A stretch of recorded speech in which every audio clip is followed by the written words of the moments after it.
그는 챔피언이다. 어른 주모 효도로 선유골의 달콤함에 빠져들다. Соникон Try. UFC가 올해가 이제 30주년 아니겠습니까? 30주년. 그래서 저희가 UFC 30주년, 어떻게 보면 격투기 30주년. 그렇죠. 네. 종합격투기가 시작된 거 종합격투기, UFC를 기준으로 하면 30주년이죠. 30주년. 네. 요걸 특집으로 해서 네. 어떻게 보면 종합격투기 30년의 어떤 그런 역사상 네. 가장 빛나는 선수를 한 명 꼽으라면 네. 저는 이제 표도르 선수. 아, 효도르. 네. 아. 표도르. 효도르? 표도르, 뭐 표도르, 페도르, 표도르. 뭐 많았죠. 네. 네.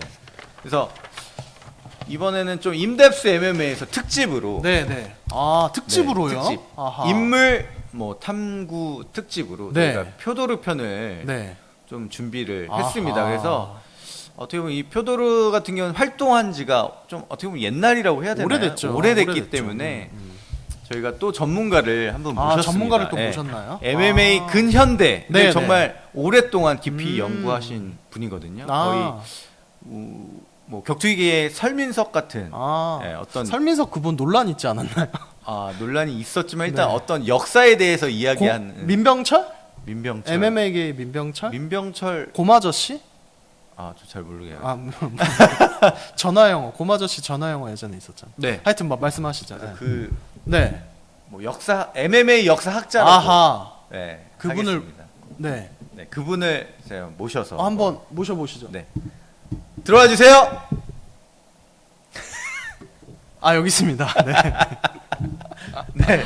아, 딴 사람이 그분을 아니고, 모셨네요. 네. 이정수 기자입니다. 아, 안녕하세요. 네. 정식으로 인사드리겠습니다. 이정수입니다. 아니 뭐 저는 뭐 격투기 선수로서 네. 많은 격투기 관계자를 만났지만 네.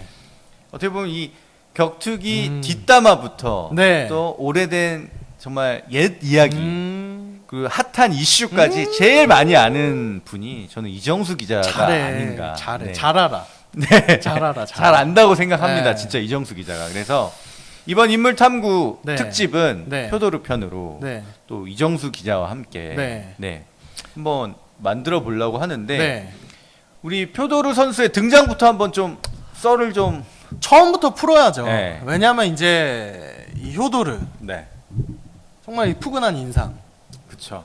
러시안 훅, 얼음 파운딩 네. 이런 것들이 많지만 어떻게 보면 효도르의 출연부터 이렇게 그를 지켜본 이들은 많지 않거든요. 또 그것에 대해 얘기할 수 있는 이들은 더 많지 않을 것이고 네. 시간이 또 많이 지났기 때문에 빨리 네. 좀 하긴 해야겠네요. 그래도 좀 딥하게 갑니다. 네. 그래서 이제 인덱스 MMA를 보시는 분들이라면 네. 예를 들어서 뭐 스포츠를 보다 보면 축구도 네. 보다 보면 이 역사가 어떻게 된 거야 하면서 막 찾아보게 되고 그쵸. 덕후들은 네, 그쵸. 그리고 막 힙합도 막 듣다 보면 웨스트 코스트, 이스트 코스트 뭐 이러면서 또 찾아보게 되고 요즘은 그쵸. 위키로 찾아보지만 근데 격투기가 좀 그런 걸 짚어주는 컨텐츠가 좀 부족했다. 맞아요. 예. 네. 그래서 격투기도 조금 뭐랄까 역사적으로 좀 약간 근현대사처럼 이렇게 좀 풀 수 있지 않겠는가 해서 맞아요. 그것보다 좋은 플랫폼이 남이철의 디베나이 스포츠 이상의 것이 있겠느냐. 일단은 네. 뭐 격투기 뭐 네. 메카라고 하나요? 그러니까 메카. 보통 약간 자극적인 이슈를 쫓아가는데 네. 우리는 아예 그런 거 할 다른- 수가 없어. 성격. 다른 방향으로 네. 남 험담하면 막 네. 집에 가서 그 걔기 괜히 했나 막 이렇기 때문에 정말, 재밌는 얘기로 갑니다. 네, 격투기계의 한 획을 그은 인물을 인물. 정말 그 인물의 어떤 탄생부터 네. 예. 이거 조회수 몇만 보시나요? 저는 한 500회 정도 500회 정도 500회? 예상이 예. 아, 예상이 왜 이렇게 되는데 약한데? 1만. 1만 정도 1만? 이거 딱 이렇게 틀어놓고 이게 듣기 터지면 1만인데 좋아. 근데 이게 뭐 왜냐면 형 어그로 터질 수도 있어. 안 터질 어그로 수도 있어. 컨텐츠 이외에 잘 터지기가 쉽지가 그러니까 않잖아. 좀 어그를 또 호흡도 끌어주고 길고. 우리가 표도로 내가 이길 수 있다 해줘야 터지는데 표도로 잘 되면 2탄 데이나 화이트 갑니다. 나는 근데 솔직히 네. 말하면 우리 또 만났잖아요 그저께. 인물로 따지자면 데이나 화이트가 난 더 궁금해. 궁금해. 왜냐면 효도로는 알긴 표도르 아니까. 선수는 직접 만난 적도 있고 나는 뭐 한국에서 세미나도 내가 들어본 적이 있고 네. 그리고 M1이라는 같은 단체를 뛰면서 약간 좀 친밀해. 같이 밥도 먹고. 아. 그래서 그 사람에 대해서는 어느 정도 내가 안다고 생각을 하는데 데이나 화이트에 대해서는 뭔가 좀 확실히 몰라. 아는 게 잘 없어 어. 그냥. 일반 넘으면 갑니다. 일반 알겠습니다. 넘으면 그러면 갑니다. 오늘 이번 표도를 네. 조회수가 1만 넘어서 네. 네, 데이나 화이트 특집까지 저희가 한번 갔으면 좋겠는데 이거는 약간 남자들이랑 술자리나 밥자리에서 아는 척을 할 수가 있어. 효도르 얘기가 나오면 야, 너 효도르 원래 그건 거 알아? 막 이런 식으로. 이제 우리가 효도르가 출현을 했던 그때부터 한번 이렇게 네. 돌아갈 필요가 있어요. 효도르가 원래는 러시아에서 유도 선수로 시작을 해서 그쵸. 삼보. 삼바 아니고 삼보. 삼보 예전에 이제 컴퓨터 회사도 있었지만 네. 삼보를 이제 주무기로 하는 선수였단 말이에요. 그쵸. 그래서 효도르가 어떤 세대의 선수냐면 소비에트 연방, 소련의 그런 엘리트 체육의 문화가 멸종되기 전에 활동했던 선수예요. 그래서 되게 올드 스쿨이야. 그쵸. 올드 스쿨이죠. 옷도 똑같은 것만 입고 맨날 그 추리닝 추리닝. 그거 알죠? 추리닝. 나중엔 그 니트 거의 옷이 2개밖에 없다는 얘기가 있을 정도로 그냥 약간 이게 되게 고지식하고 운동밖에 모르는 바보 약간 이런 느낌의 선수죠. 이제 이 선수를 발굴한 사람이 누구냐면 제일교포 3세 마에다 아키라 한국명 고일명이란 사람이 있어. 이런 거 어디 가서 들어? 마에다 아키라 한국 마에다 아키라 갑니다. 한국명이 고일명이야? 고일명. 아, 진짜? 고씨. 고씨였어? 노플 고 한일 이름명을 쓰는지 모르겠지만 고일명 씨예요. 마에다 아키라가 누구냐면 원래는 이제 프로레슬러인데 그쵸. 약간 실전형 프로레슬러. 그쵸. 네. 그래서 이제 약간 실전형 프로레슬러계의 진짜 대부예요, 대부. 본인이 실제로 경기도 뛰고 알렉산더 카를린이랑 그쵸. 은퇴전을 했던. 맞아, 어쨌건 맞아. 이거까지 너무 들어가면 좀 늘어지니까. 맞아.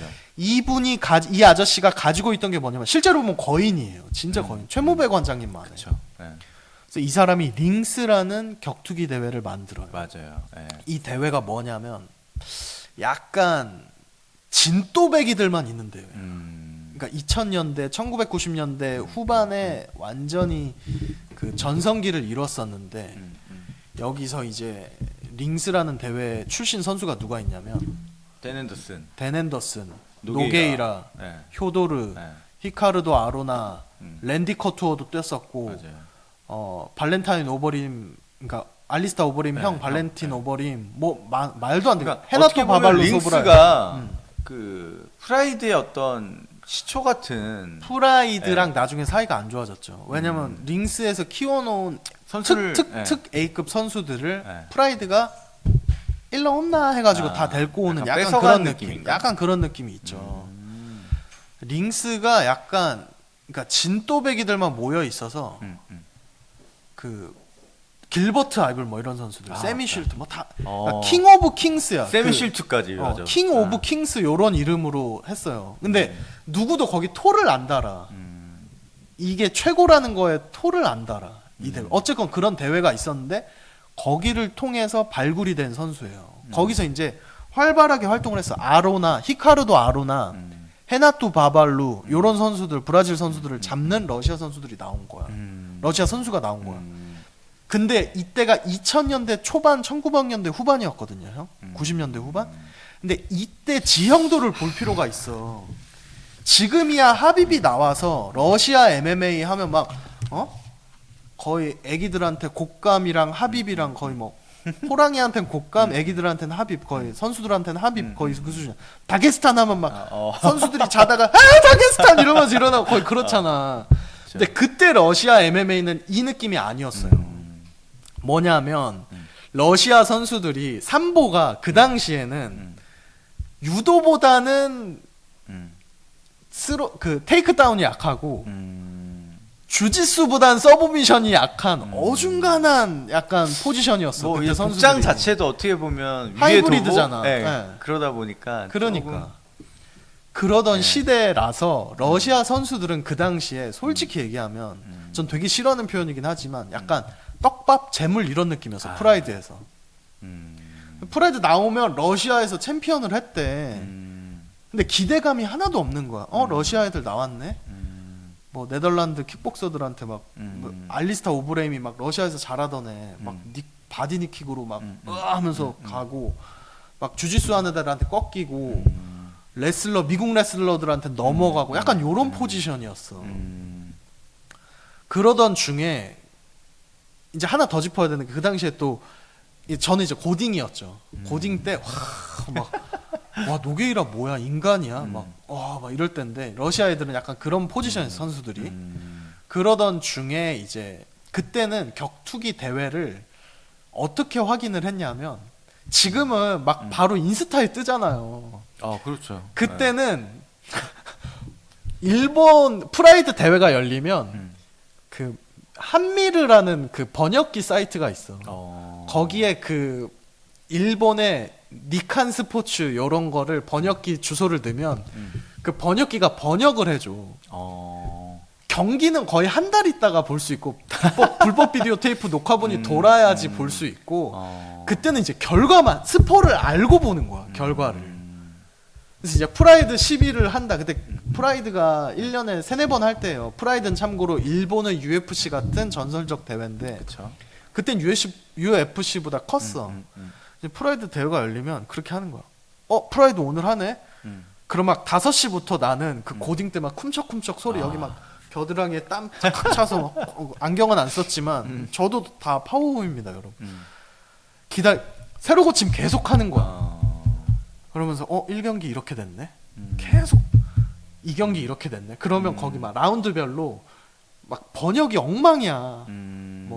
뭐 히스 헤링그가 테이크 다운 성공 무릎으로 여러 발 가격 미사일 발사 막 말도 안 되는 게 막 섞여 있어. 막 그러면서 보는 거야. 근데 세미 쉴트는 그때도 네임드였어요. 인간 자체가 워낙에 크니까. 이때 세미 쉴트는 K1에서 챔피언하기 전에 격투기 판크라스 뛰던 세미 쉴트예요. 세미 쉴트가 링스는 안 뛰었던 거 하여튼 판크라스에서 뛰던 세미 쉴트야. 워낙 큰데 네덜란드 사람이고 킥복싱을 잘하니까 세미 쉴트를 어지간한 선수는 이기는 게 쉽지가 않아요. 그러던 중에 이제 프라이드가 카드가 좀 약한 대회였을 거야. 프라이드 11인가 12. 거기 대회에 러시아에 세미 쉴트가 복귀를 하네. 프라이드로. 다시 돌아오네. 그래서 누구랑 하나? 했는데 러시아 선수랑 한대. 일단 이름을 못 읽어. 지금이야 페도르 에밀리아넨코 읽지만 그럼 지금도 읽기 힘들잖아. 원래 처음에 효도르라 그랬잖아. 효도르라 그러고 나중에는 표도르로 바뀌고 지금 페도르. 페도르, 네. 효도르. 그래서 뭐 부모님께 효도를부터 해갖고 막 또 계속해서 파생 상품들 나오고 스피노프들. 근데 무슨 효도를 한국 와가지고 뭐 벌꿀? 그거 광고도 찍고 그랬잖아. 그러니까 어쨌건 그래서 이제 이름도 모르는 선수가 나온 거예요. 근데 나는 그 당시 이제 격투기 몇 안 되는 이제 격덕들은 러시아에네 신경을 아무도 안 썼어. 그리고 지나갔지. 근데 세미슈트가 졌대는 거야. 판정으로. 시합은 못 보고. 시합은 못 봐. 거의 옛날 설화 듣듯이. 근데 보니까 3라운드 내내 압도를 하고 그 표현 같은 거에 세미슐트가 막 엄청 많이 맞았다는 거야. 파운딩을. 그래서 세미슐트가? 근데 나는 그때 고딩이고 돈이 없으니까 그 대회는 안 사고 건너뛴 대회야. 돈이 없으니까. 비디오 테이프를 비디오 테이프를 못 샀어요. 이제 그때 비디오 테이프는 미국 덕후가 그걸 녹화를 해서 뭐 일본에 보내면 일본 덕후가 뭐 하여튼 복잡해. 뭐 그런 게 있었어. 근데 건너뛰었죠. 랄랄랄랄랄라 살다가 히스헤링이랑 한다는 거야. 그 선수가 이름도 모르는 선수가 히스헤링이랑 한다고 해서 히스헤링한테 넌 죽었다 진짜. 왜냐면 그때 히스헤링이 문직이야. 그러니까 노게이라랑 거의 쌍두마차야. 그 당시에 크로캅도 나오기 전이었고. 그렇게 이제 히스헤링이랑 붙는다 그래서 뭐 붙나 보다. 히스헤링 이번에 얘 이기면 누구랑 하지? 그때까지도 발음을 몰라. 페도르 에밀리아넨코라는 발음을 몰라. 읽기가 너무 어려우니까 고딩 때. 히스헤링도 졌다는 거야. 근데 그때 내가 알기로 TKO였을 거야 아마. 히스헤링은 심지어 맞나? TKO야. 닥터 스타피지. 히스헤링이 너무 많이 맞아가지고 얼굴이 막 아나골절이 와서 경기가 끝났다는 거야. 근데 그때 히스헤링이 마크 커, 톰 에릭슨 이런 막 미국의 챔피언급 레슬러들을 잡아내면서 엄청나게, 그러니까 얘는 노게이라 같은 테크니션 아니면 잡기가 진짜 힘들었어요. 히스링. 왜냐면 워낙 기세가 좋고 운칠기삼 느낌으로 하니까 만만치 않다 했는데 히스링이 잡은 거지. 뭐야? 약간 그 당시에 히스링이 좀 강자 강자였어요. 반열에 완전 이렇게- 강자였어요. 나중엔 강자가 아니었는데 UFC 오고 하면서 나이도 들고 음. 진화를 못 쫓아갔지 히스링은. 그쵸, 예. 기술 진화를 못 쫓아간 선수인데 음. 왜냐면 내가 히스링을 되게 좋아했어요. 그때 내가 마크 커가 나온 프라이드를 그 당시에 이제 지금 저기 하는 대환이 형한테 비디오 테이프 사서 나는 한 만 얼마 주고 사. 되게 비싸게 주고 샀는데 돈이 없는데 막 급식비 띵가가지고 샀는데 마크 커가 나오면 너무 지겨워 경기가. 근데 너무 세. 예. 그라운드 앤 파운드, 그러니까 나중에 관련 얘기를 할 건데 넘어뜨려서 파운딩을 시작하면 그러니까 상대 선수 아무리 주짓수 잘하는 애도 그 당시에 못 일어나. 워낙에 이 완력이 좋고 그걸 잘해. 그 커. 위에서 크고 커. 딱 그 포지션을 안 뺏기고 그리고 나중에 요 특집도 하고 레슬링 특집도 하고 싶은데 프라이드 링은 스윕이나 밀치는 거 빼고는 기술적으로 일어날 수가 없어. 그러니까 한 번 눕히면 막 1라운드 10분인데 그거 계속 그러고 있는 거야. 그러니까 나는 마크 커에 대해서 그렇죠. 옛날엔 1라운드 인식이 별로 안 좋아. 10분, 5분, 5분 막 그랬으니까. 맞아요. 그러던 시절에 이제 마크 커 같은 선수들 누가 잡아줬으면 했는데 그때 히스에링이 막 혜성처럼 나타나서 막 니킥으로 막 그라운드 니킥으로 잡고 막 소리 지르고 이러면 와 너무 멋있다. 재밌는 경기를 했구나. 히스에링 공격적인. 팬이었거든. 어릴 때. 예, 어릴 때. 그러던 중에 번역기로 또 프라이드 몇이야? 이거 프라이드 23이구나. 2002년도 23을 봤는데 히스에링이 졌대. 근데 뭐 계속 맞은 얘기밖에 없어 히스에링이. 일본어 번역 그 이상한 문체로. 헤링이 뭐 송어인가 연어인가 그래요 영어로. 그러니까 히스 송어라고 나와 이름이. 일본어 번역이 헤링이 송어니까 영어로. 그래서 히스 송어가 맞았다. 송어가 너무 상처가 커져서 뭐 경기가 심판이 중단했다 이렇게 나온 거. 그래서 내가 충격을 너무 받은 거야. 세미 쉴트 이긴 애가 히스헤링을 이겼다고? 히스헤링은 뽀록으로 이기기 쉽지 않은데. 물론 비토 벨포트가 되게 테크니컬한 레슬링으로 히스헤링을 잡은 적이 있긴 했었어요. 좀 어설프지만 히스헤링 잡기 쉽지 않은데 러시아가 잡았다는 거야. 그래서 뭐야? 내가 그 비디오 테이프는 샀어. 왜냐면 그게 너무 궁금한 거야. 내가 히스헤링이 졌다고?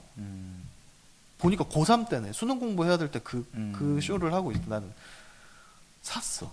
봤어. 충격인 거야. 이게 뭐냐면 지금은 파운딩이라는 게 그 별도 개념이지. 그 당시에 그라운드 앤 파운드는 레슬러들이 명분 쌓기용으로 하는 거야. 그러니까 넘어뜨린 다음에 파운딩이라는 게 기술이 없어요. 무릎 대고 이러고 있다가 마크 콜먼이란 선수가 있는데 그치. 마크 콜먼이 이제 커트 앵글 막 이런 전미 정상급 레슬러들을 상대로 경쟁하면서 이렇게 올림픽은 못 나갔는데 세계 선수권 나가서 좋은 성적도 거두고 그러다가 UFC에 왔어.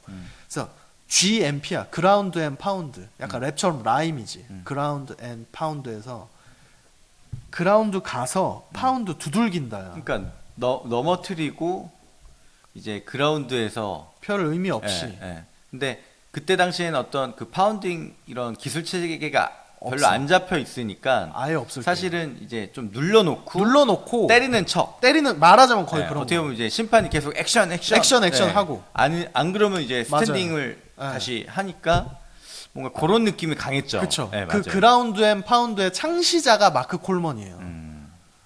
근데 그 선수조차 그렇게 했었고.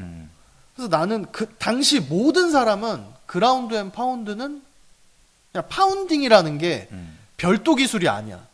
기술로서 받아들여지지가 않던 때야. 체계가 없으니까. 체계가 없어. 예. 근데 효도로 경기를 봤는데 나는 그 충격을 아직도 잊지를 못해. 아니, 헤비급이 일단 너무 조그맣고 배도 나오고 너무 몸이 유들유들해. 진짜. 하하하 웃는 딱 그 느낌이야. 효도로 그 미소 느낌. 나왔는데 애가 감정이 없는 느낌이고 뭐지? 너무 일단 너무 조그만데? 헤비급 치고는 굉장히 작죠. 조그매. 왜냐면 그때는 또 프라이드니까. 그리고 그때- 프라이드의 형 계약서가 그때 어느 시절이냐면 이런 얘기도 또 인덱스에서만 들을 수 있는 건데 프라이드 계약서가 당신은 그 퍼포먼스 PED는 할 수 있지만 그러니까 스테로이드는 할 수 있지만 일본이 그 보수적인 나라잖아요. 우리나라도 그렇지만 일본에 있는 동안 스테로이드는 할 수 있어도 그 향정신성 마약은 할 수 없습니다가 계약서에 적혀 있을 정도로 선수들이 그 스테로이드를 하던 때예요. 그러니까 인간들이 몸이 말이 안 돼. 근데 효도루가 나왔는데 뭐야?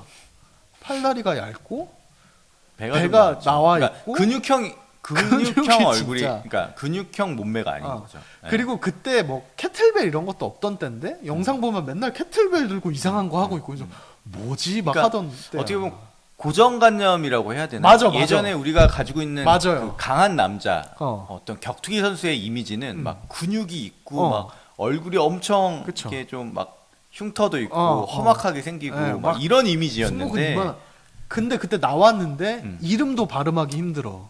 러시아 선수니까 아웃 오브 안중이야. 동네 이제 동네 트레이닝 아저씨 입은 같은- 아저씨가 나온 느낌이 있었죠. 맞아요. 근데 네. 뭐 저희도 네. 모든 이제 저희 나이 때 사람들이 주지해야 되지만 이제 머리 관리, 머리숱 관리. 나이 어린데 비해 머리도 꽤 많이 날라가셨었다고 이렇게 많이 뭐 휑한 상태로 나와서 이러고 있다가 경기를 하는데 그때 테이크다운은 무조건 레슬링이에요. 유도 선수들이 나와서 잘하는 선수가 없었어. 근데 내가 너무 놀란 게 일단 너무 빠른 거야. 그렇죠. 파박 하는데 히스에린 킥을 잡았나 그러더니 바로 돌려서 넘기더니 다리를 걷어내더니 양발이 붙어 있는 상태에서 엄청 길게 파운딩을 빵빵빵 이렇게 치는 거예요. 근데 제가 장담하는데 그 전까지 그런 파운딩을 쓰는 사람이 그러니까 그게 처음 보는 광경이에요. 그렇죠. 동물로 치면 갑자기 바다에서 고질라가 나타난 거 거의 진짜 이게 뭐야 이거 움직임이 그 전에 없던 움직임인 거예요. 아이폰 같은 거야. 스티브 잡스가 그 처음에 아이폰 들고 나왔을 때 뭔가 뭐야? 새로운 어떤 종합격투기에서의 새로운 기술 체계를 가지고 완전히 나온 거죠. 다른 기술 네. 체계. 거기다 헤비급 선수인데 너무 빠르고 탄력도 너무 좋고 사실 그때까지만 해도 이종격투기 느낌이 이종격투기예요, 강했고 그때. 네. 근데 이제 어떻게 보면 표도르 같은 경우는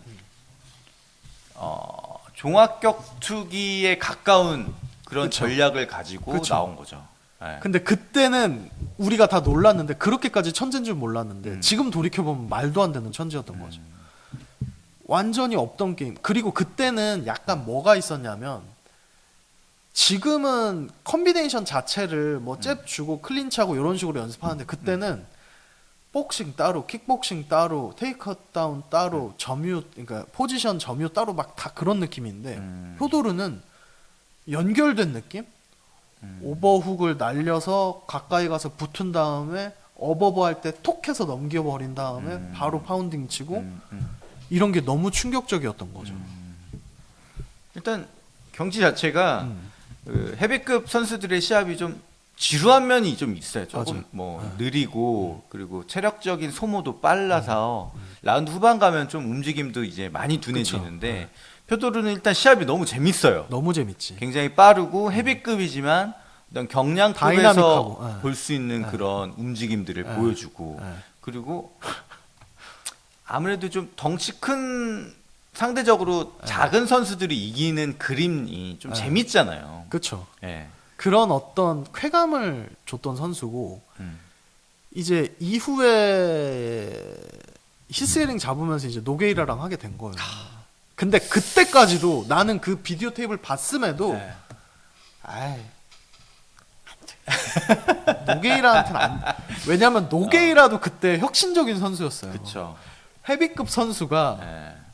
가드 게임을 해서 진짜 말도 안 돼. 지금 생각해 보면 그러니까 나는 그때 처음에 트라이앵글 봤을 땐 고딩 때 이게 왜 아픈 줄도 왜 기절하는 줄도 몰랐을 때요. 그 정도로 MMA 헤비급은 거의 동떨어져 있을 때야. 저는 그때 당시 주짓수가 뭔지도 몰랐어요. 모르지. 노게이라 주짓수가 주특기 주짓수 뭐야? 제가 주짓수 뭐야? 이럴 때거든요. 제가 그때 음. 미쳐가지고 격투기 미쳐가지고 그때 고등학교에 이제 비디오 테이프 틀어주는 그게 있어.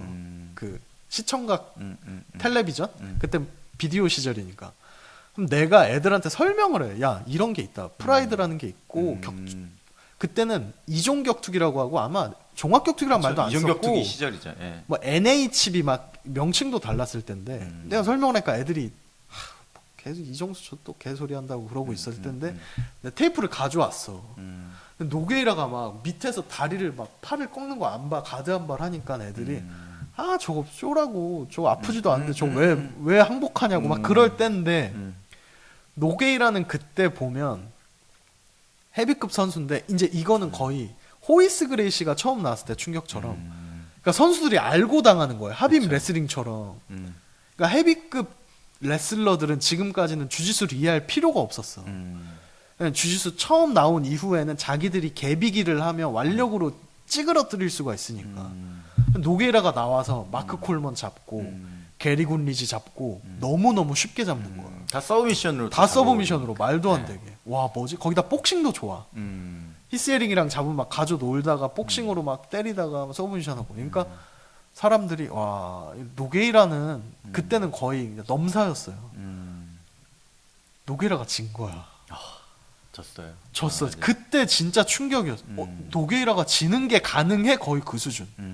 경기를 봤는데 진짜 노게이라 맷집을 확인할 수 있는 경기라고 할 정도로 많이 맞았죠. 진짜 많이 맞았어. 거기다 효도르는 무슨 비디오 게임처럼 움직이는 거예요. 계속 파운딩 날리고 노게이라 그때 건드리기만 하면 넘어가고 노게이랑 그 전까지는 자기가 방어 레슬링을 할 필요가 없어. 그치. 그라운드에서 충분히. 그라운드에서 헤비급인데도 밑에서 다 안 봐. 뭐 삼각으로 다 잡으니까. 이제 거기서 이제 충격이 온 거죠. 와, 효도르. 거기서부터 이제 효도르가 이제 러시아여서 쩔이었다가 이제 얘의 강함의 비결은 무엇인가로 격덕후부터 해서 팬들이 다 그것만 보는 거야. 이제 그 당시에 막 효도르 훈련하는 거 보면 막 산 뛰고 추리닝 입고 산 뛰고 그 막 놀이터에서 근데 지금 보면 그거 요즘에 크로스핏에서 뭐죠?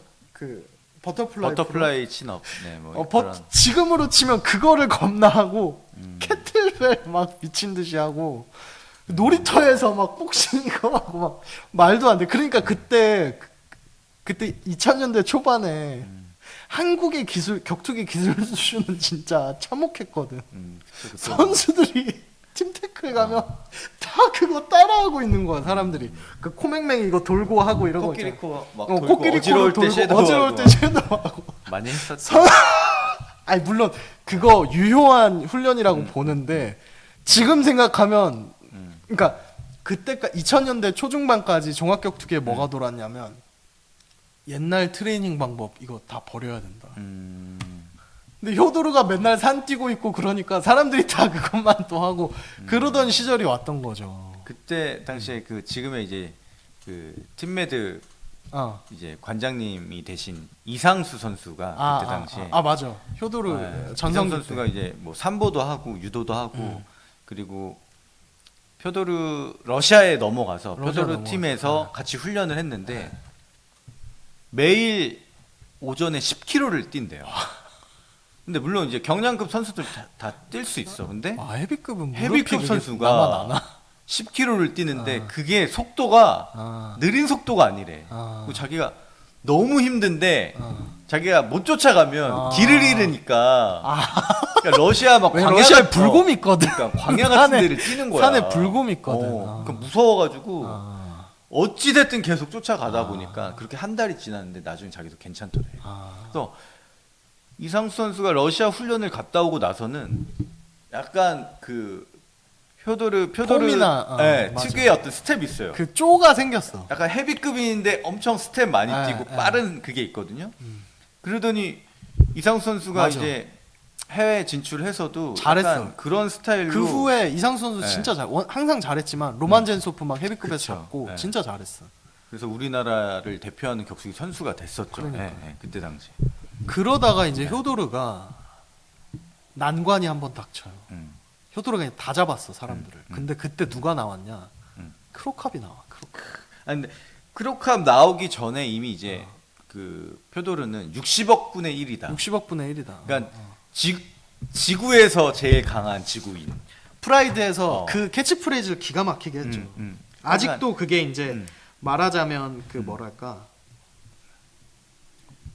그래서 아직까지도 회자되는 표현이니까. 진짜 세계 챔피언으로 딱 1인 표도르 딱 이 이미지가 됐죠. 예. 그래서 근데 뭐- 말씀하세요.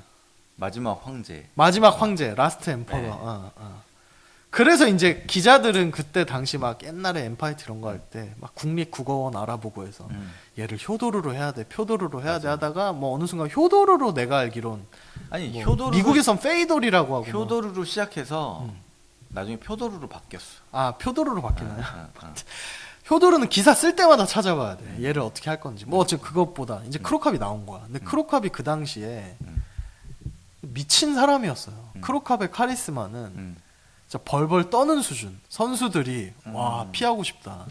어떻게 보면 이제 어.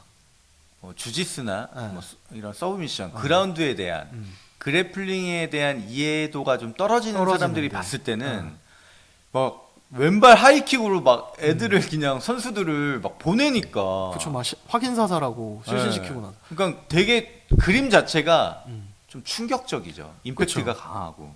여러분이 크로캅 선수가 인기가 많았어요. 또 얼굴도 얼굴 잘생겼지. 잘생기고. 그때 이제 네. 이제 코가 뭉개지기 전에 맞아요.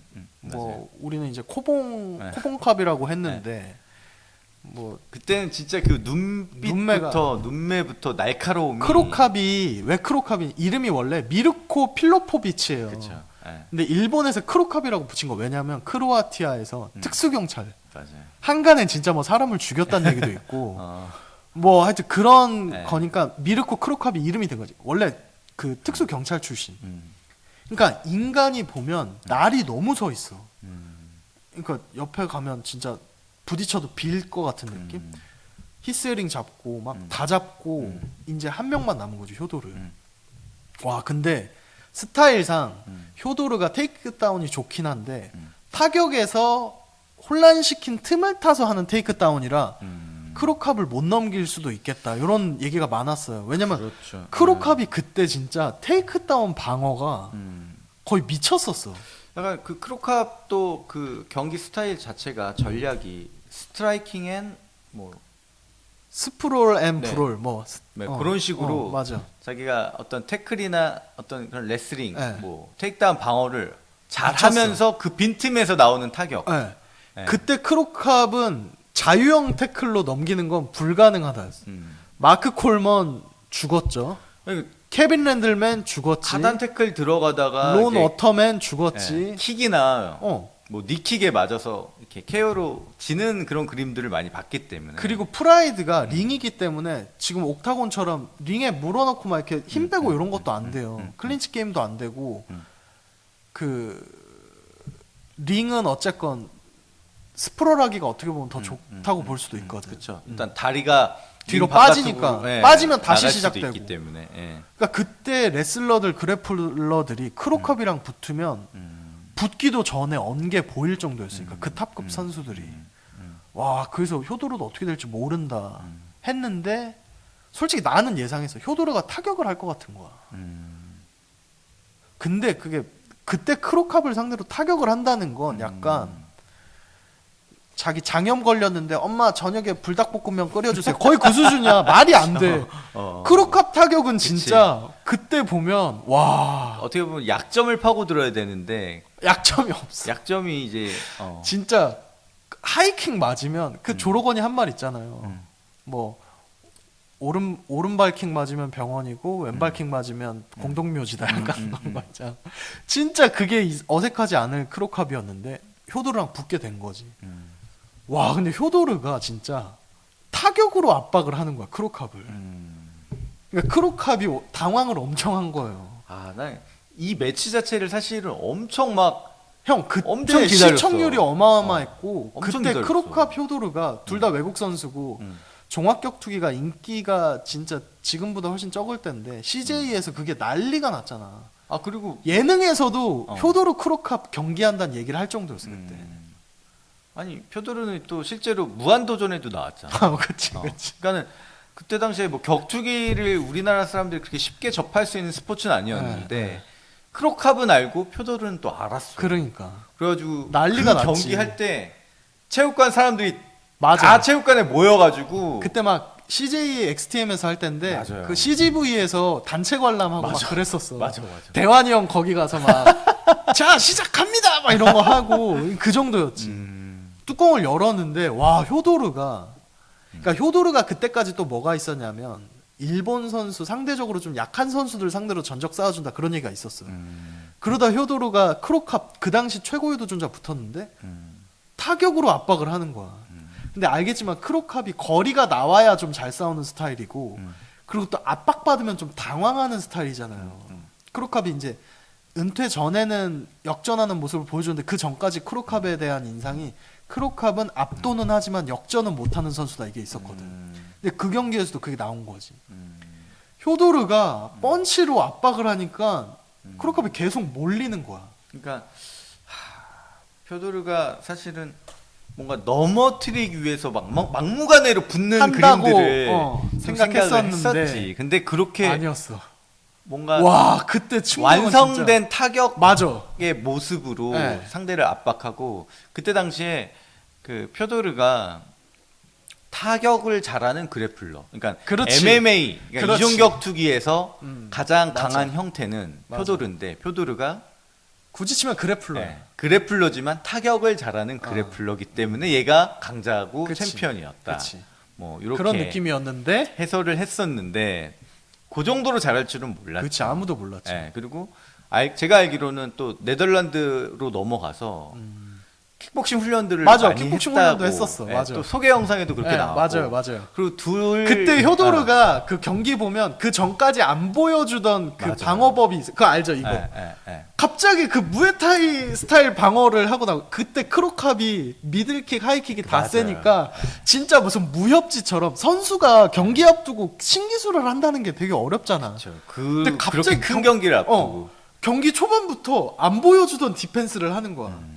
크로캅 왼발로 날아오는 거에 맞춰서 이걸 동시에 막는 거? 왜냐면 그때 당시 이제 크로캅의 미들킥과 하이킥이 진짜 오는 각도가 비슷해서 항상 비슷했죠. 미들 막다가 하이 하이킥 가고, 맞고 가는 경우가 많았고. 하이 맞다가 바디 맞고 하고 다 이랬거든. 그리고 또 표도르 선수 입장에서는 이제 본인과 시합하기 전에 자기 친동생인 맞아. 알렉- 에밀리아넨코 알렉산더. 알렉산더와 시합을 했는데 와 맞아 그거다 대박이다. 크로캅이 하이킥으로 보냈어요. 근데 그 장면을 표도르가 선수 대기실에서 그걸 찍었어. 안돼 그쪽으로 돌면 안돼 하는 안돼 순간 빵 맞고. 빵 맞고 쓰러져. 그게 진짜 무슨 영화 같은 게 진짜 영화 같아.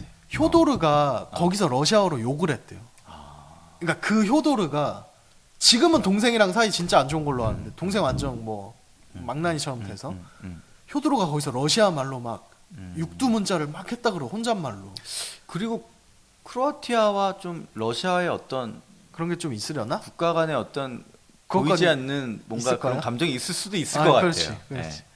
너무 정확하진 않습니다, 어. 여러분. 그렇게 이제 효도르가 크로캅을 잡으면서 와 어떻게 보면 진짜 효도를 잘하자 이렇게 된 거지 온 국민들이. 어떻게 보면 격투기 선수로서 가질 수 있는 최고의 인기와 인지도를 맞아요.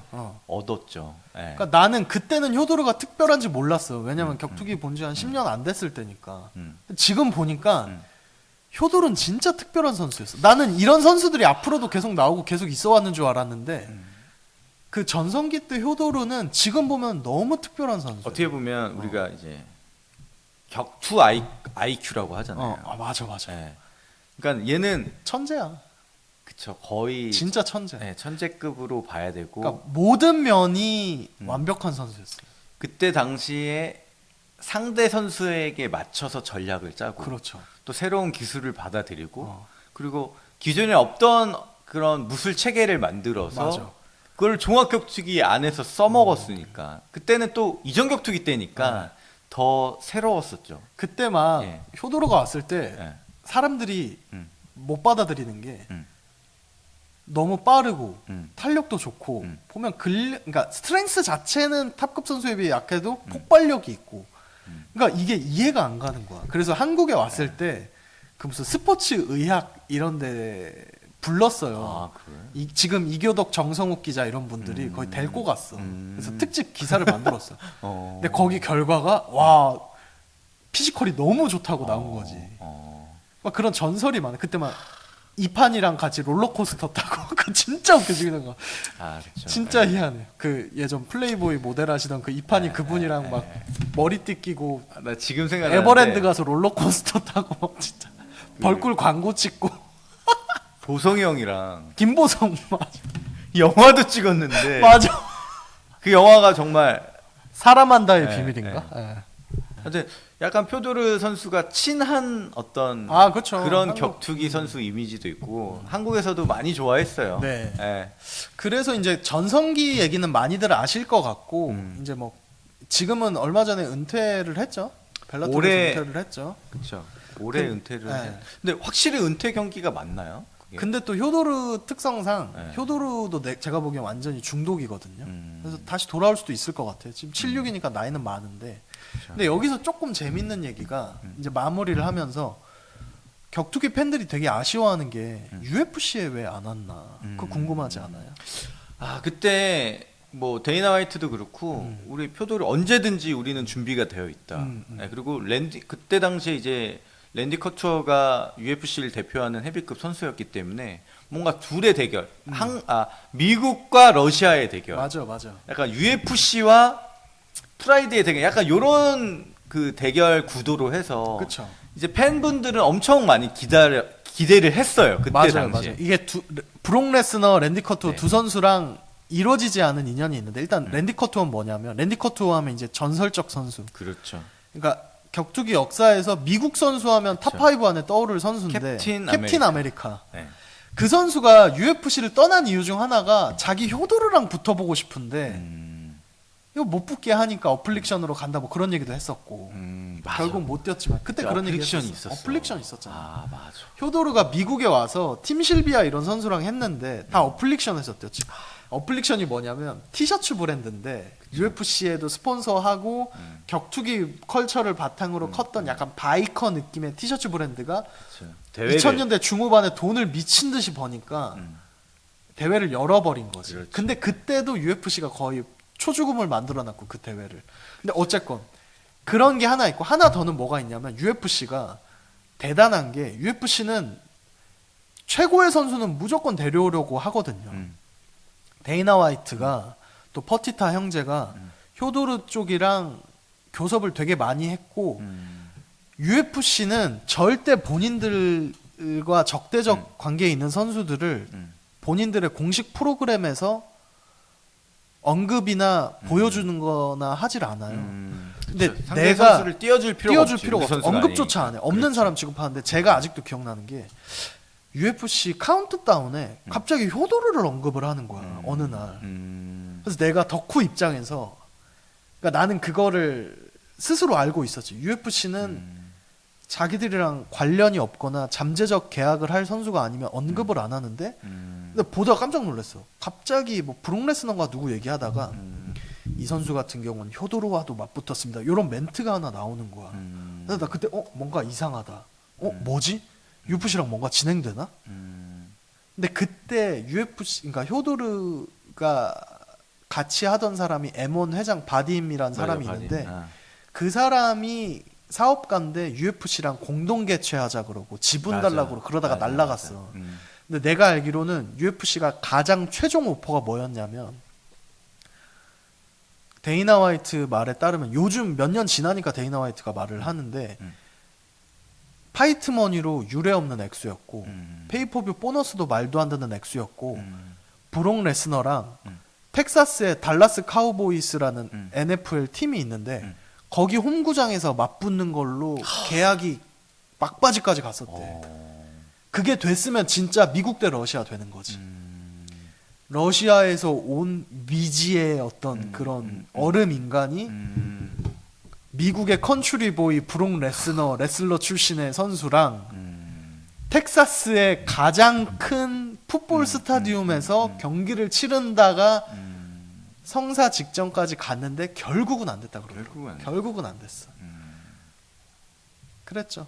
그랬죠. 약간 요런 효도르의 얘기입니다. 예. 그때 당시에 일단 표도르 선수 자체가 M1 소속의 선수였고 맞아요. M1 M1이라는 단체도 굉장히 그 글로벌한 큰 단체였기 때문에 저도 이제 M1 소속으로 소속으로 뛰었었고. 시합을 또 했었고 그렇기 때문에 어떤 뭐 M1 입장에서는 격투기 단체 대 단체로서 어떤 공동 개최를 생각했을 수도 있죠. 예. 그리고 그때 당시에 UFC가 어떻게 보면 지금처럼 막 크진 않았을 때라고 할 수 있을까요? 아니야, 그때도 컸어요. 그때도 크긴 그때도 했는데 그때도 약간 뭔가- 솔직히 공동 개최는 조금 무리수였나?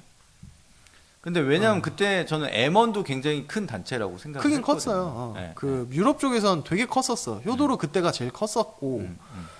근데 뭐 좀 그랬죠. 그래서 효도로 얘기는 약간 요 정도. 그래서 저희가 인물 특집으로 해서 네. 예, 우리 이번엔 표도르 편을 좀 컨텐츠를 제작을 했고요. 요게 조회수가 좀 나오면 데이나 다음 화이트. 편은 데이나 화이트 네. 편으로 제가 또 데이나 화이트 예, 직접 만난 적이 있죠. 만난 적도 있고 인터뷰한 적도 있고 저는 사실 워낙 팬이었고 20대 초반부터 그래서 데이나 화이트가 출연하던 MMA계에 출연하던 그때부터 모든 걸 다 알고 있죠. 제가 알기로는 데이나 화이트가 복싱 트레이너 출신으로 알고 있는데 네. 그것도 뭐 정확한 건 아니고 그냥 그 사람에 대해서 아는 정보가 별로 없어요. 궁금한 걸 많이 가져오세요. 예, 궁금한 게 정말 조회수 이거 만 너무 빡센가? 5천? 아 솔직히 모르겠어. 4천? 아 모르겠고 아무튼 3,800? 뭐 궁금하신 거 있으면 댓글 남겨주시고요. 좀 많이 조회수가 나와야 저희도 너무 길게 나온 것 같아. 좀 특집인데 조회수가 뭐 별로 안 나오면 또 재미가 없고 그렇습니다. 네. 그래서 인물 오늘 특집은 여기서 마무리를 하겠습니다. 감사합니다. 감사합니다.